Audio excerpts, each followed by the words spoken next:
A Chinese executive of Zoom has been prosecuted in the United States. His name is Jin Xinjiang, also known as Julien Jin. He worked as the security technical leader for Zoom in China. Jin is responsible for, among other things, serving as primary liaison with the Chinese Communist Party authorities, including law enforcement and intelligence services. As alleged, Jin worked closely with the PRC government and members of PRC intelligence services to help the PRC government silence the political and religious speech of users of the platform of a US technology company. Jin willingly committed crimes and sought to mislead others at the company to help PRC authorities censor and punish US users' core political speech merely for exercising their rights to free expression, said the acting United States Attorney Seth DuCharme. The U.S. technology company that DuCharme referred to is Zoom, a company based in San Jose, California. Its software is developed in China. Zoom's business is hosting internet-based audio and video conferences. In September 2019, the CCP blocked Zoom's operations in China. In order to restore its operations in China, Zoom was required to go through restructuring. According to Joseph Hugdahl, the FBI agent on the case, Zoom conformed to CCP's demands by moving the data of about 1 million Chinese users to servers in China and providing the CCP security agencies special visiting rights to these servers.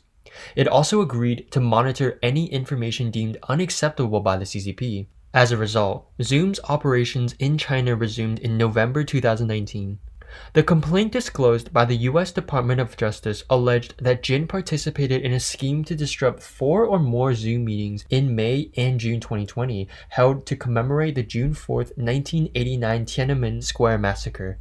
Such meetings were hosted by U.S.-based Chinese descendants.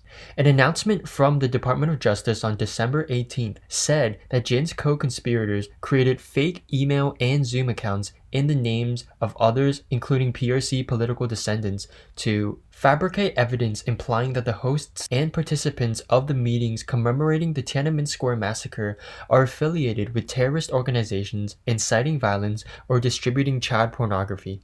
The fabricated evidence falsely asserted that the meetings included discussions of child abuse or exploitation, terrorism, racism, or incitements to violence, and sometimes included screenshots of the purported participants' user profiles featuring, for example, a masked person holding a flag resembling that of the Islamic State terrorist group.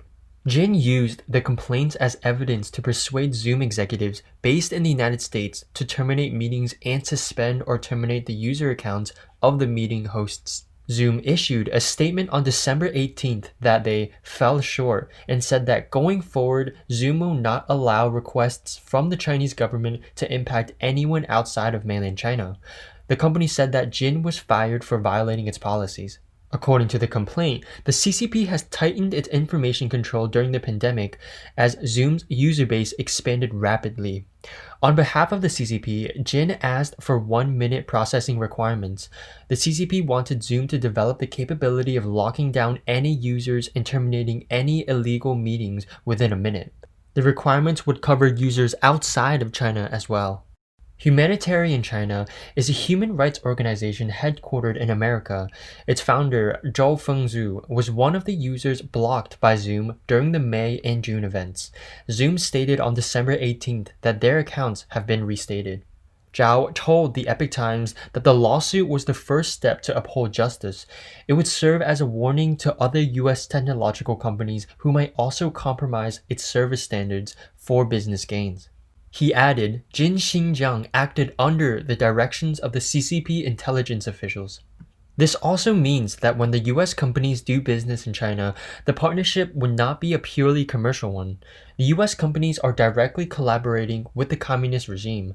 They will become a part of the apparatus persecuting pro-democratic activists and violating human rights. Zhou said that going forward, it is more important to investigate the big US technology companies so they can share the accountability with Beijing on human rights violations.